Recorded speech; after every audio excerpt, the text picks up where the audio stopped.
Les combats aériens opposent généralement des chasseurs. Deux machines de guerre rapides et agiles s'affrontant dans un duel à mort.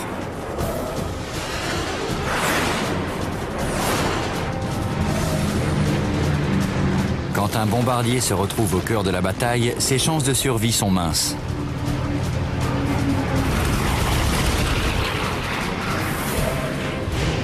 Mais il arrive que leurs pilotes, armés d'un courage inébranlable, parviennent à inverser la tendance et à remporter un combat perdu d'avance.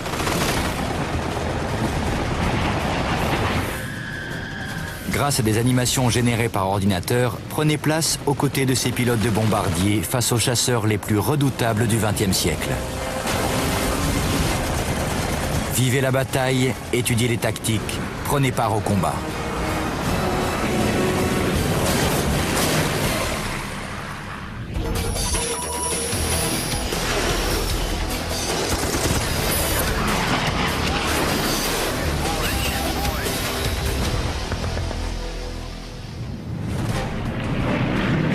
Nous sommes le 8 mai 1942. La bataille de la mer de Corail fait rage. Le Japon, cherchant à resserrer l'étau autour des îles Salomon, attaque sans relâche les porte-avions américains, donnant lieu à des combats d'une intensité encore jamais vue.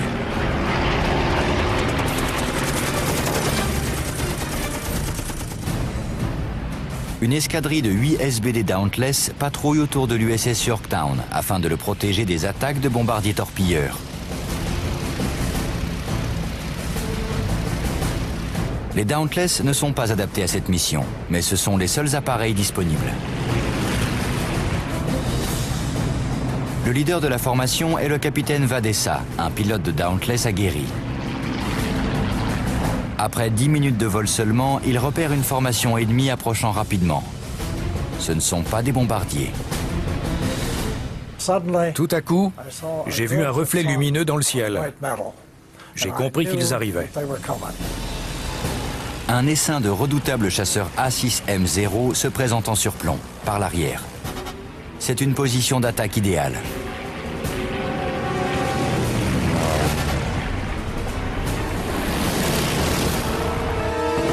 Ils étaient 9. Ils nous plongeaient dessus en nous mitraillant avec leurs canons de 20. Il n'y avait qu'une seule parade à leur manœuvre.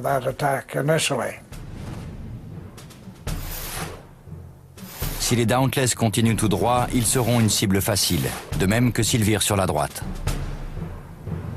La seule solution est de virer à gauche, droit dans l'attaque des Zéros, pour les prendre de court.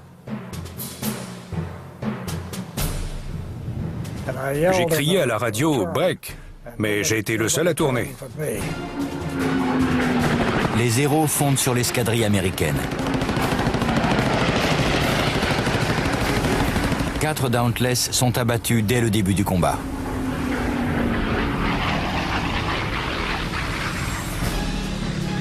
Le capitaine Vadessa poursuit son virage à gauche, mais un des Zéros le surplombe dans ses 7 heures.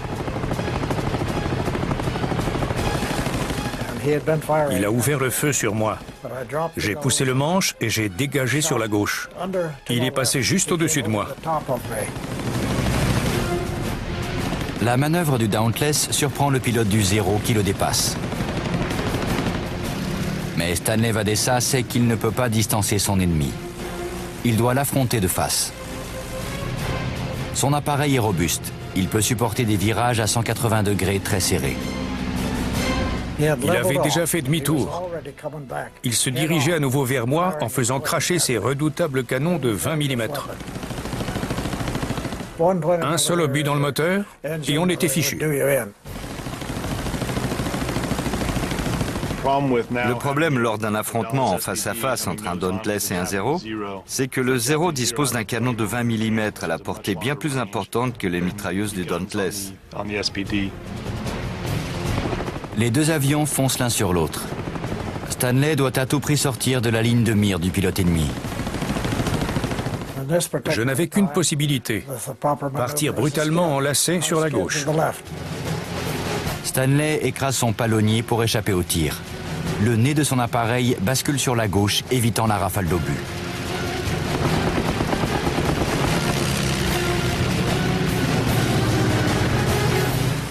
Les deux pilotes virent brutalement sur l'aile pour se placer à nouveau face à face. Leur vitesse de rapprochement dépasse les 1000 km/h.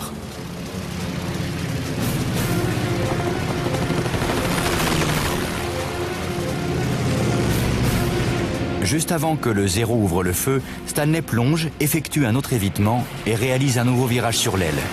Mais quelque chose ne va pas. Cette fois, le pilote ennemi n'a pas fait demi-tour. Il s'éloigne du Dauntless. Je me suis dit qu'il devait entrer en communication avec d'autres appareils. Un second chasseur l'a rejoint très rapidement. Le lieutenant Vadessa comprend alors qu'il est face à un combat à 2 contre 1. Il est la cible de 2 chasseurs Zéro. Surpassé en nombre et en puissance de feu, les chances du Dauntless sont minces. Cet appareil n'a pas été conçu pour faire face à cette situation.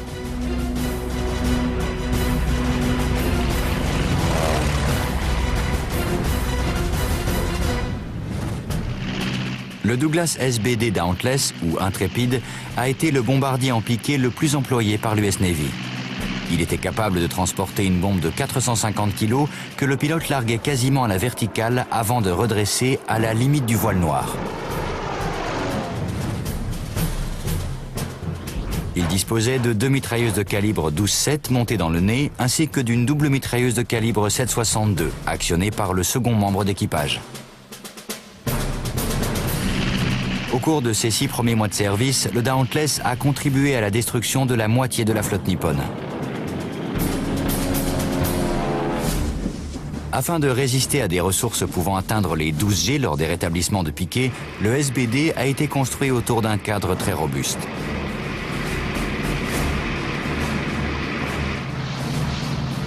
Il était également muni de volets de piquet dits en gruyère. Le Dauntless présentait des volets perforés de grande dimension pour lui permettre de ralentir sa vitesse et de rester manœuvrable afin de bien ajuster sa cible pendant les attaques à la verticale. Le SBD est donc un appareil dédié au bombardement en piqué. Mais son manque d'agilité en fait une cible facile pour les chasseurs ennemis.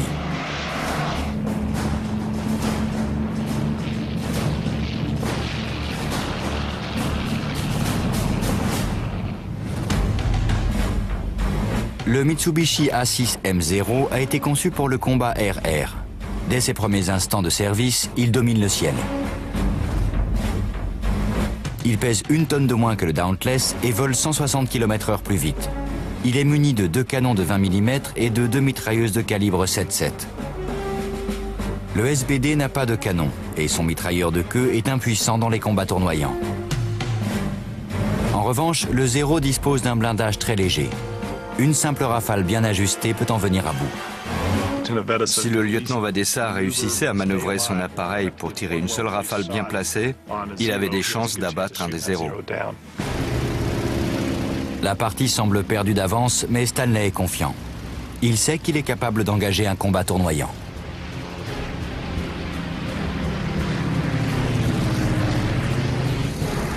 Hors de portée de tir du Dauntless, les pilotes nippons coordonnent leur attaque. Puis, ils fondent sur leur cible. L'un des Zéros se présente de face. Il ouvre le feu.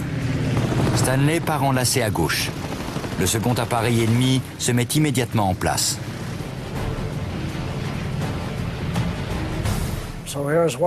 J'en avais un en face et un autre qui effectuait un virage pour se placer dans mes 6 heures. J'ai tout de suite compris qu'il cherchait à me prendre en tenaille. Stanley est ici, les Zéros sont là et là. Ils cherchent à tirer avantage de leur allure, 2 fois plus rapide que celle du Dauntless, pour encercler ce dernier. Afin de contrer cette manœuvre, le pilote américain va faire subir à son appareil un demi-tour sur l'aile à 9 G. Sa seule chance de salut est de maintenir les Zéros face à lui et de profiter de sa puissance de feu. Le Dauntless est un appareil robuste qui supporte ce traitement sans broncher. Mais le pilote, lui, risque à tout moment le voile noir.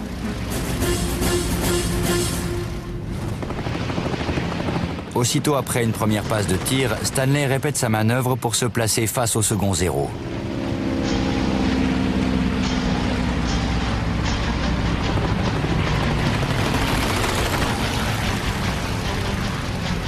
Les pilotes japonais tentent de suivre la cadence.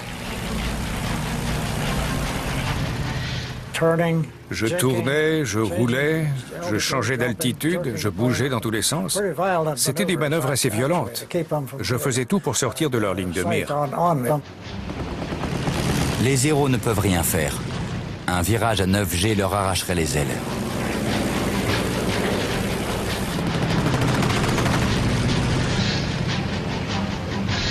Le pilote de l'US Navy manie son avion aux limites de ce qu'un homme peut supporter. Soudain, la situation empire. Un troisième chasseur ennemi fait son apparition. Un troisième Zéro est arrivé. Il était un peu plus haut. Je l'ai vu pointer son nez sur nous et entamer une passe de tir en piqué, presque à la verticale.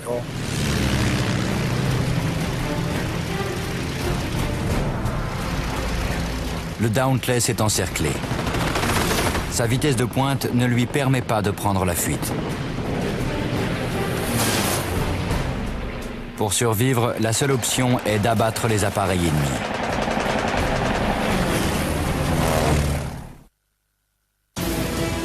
À bord de leur bombardier, le lieutenant Stanley Vadesa et son mitrailleur font face à 3 A6M, les meilleurs chasseurs japonais.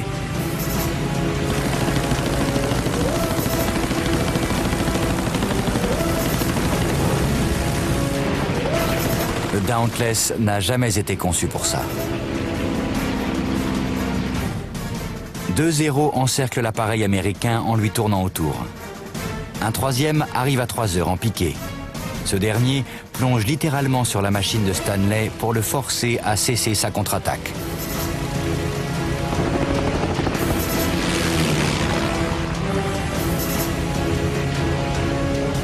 Les Japonais tirent des centaines d'obus, dont plusieurs atteignent leur cible. Mais le Dauntless est un appareil solide. Il continue à voler. C'est probablement ce qui a sauvé son équipage jusque-là. Dans ces manœuvres désespérées, le corps de Stanley et de son mitrailleur pèse jusqu'à 9 fois plus lourd. Je remuais l'appareil dans tous les sens. Je piquais à la limite de la vitesse maximale. On encaissait des G négatifs, des G positifs. Pour contrer l'attaque des Zéros, le lieutenant Vadesa est contraint d'effectuer des manœuvres très agressives, infligeant à son corps de brutales variations de gravité. Il enchaînait les ressources positives et négatives. Ses sangles ont dû se desserrer. Elles ne le maintenaient certainement plus en place. Ces brusques changements de direction s'avèrent payants, mais le mitrailleur ne peut rien faire. Subissant lui aussi des accélérations de 9G, il est incapable de lever les bras pour se saisir de son arme. Le problème, c'est que les manœuvres étaient si brutales qu'il ne pouvait pas attraper sa mitrailleuse. Il lui était impossible d'ouvrir le feu.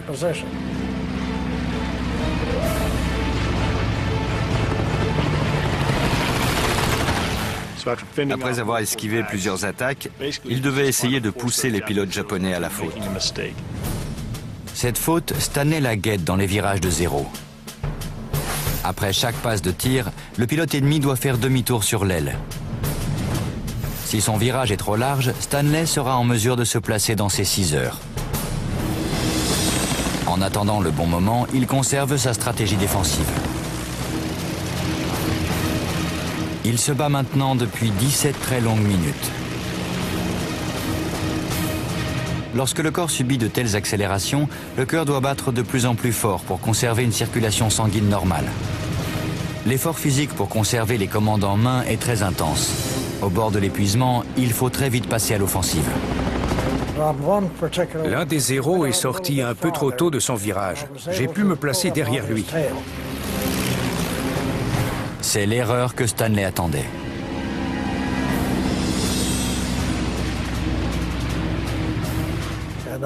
J'étais très bien placé pour tirer une rafale.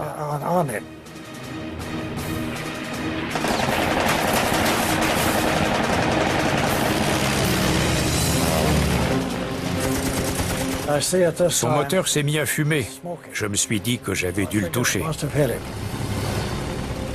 Stanley vient de mettre hors d'état de nuire un premier appareil ennemi. Mais il en reste 2.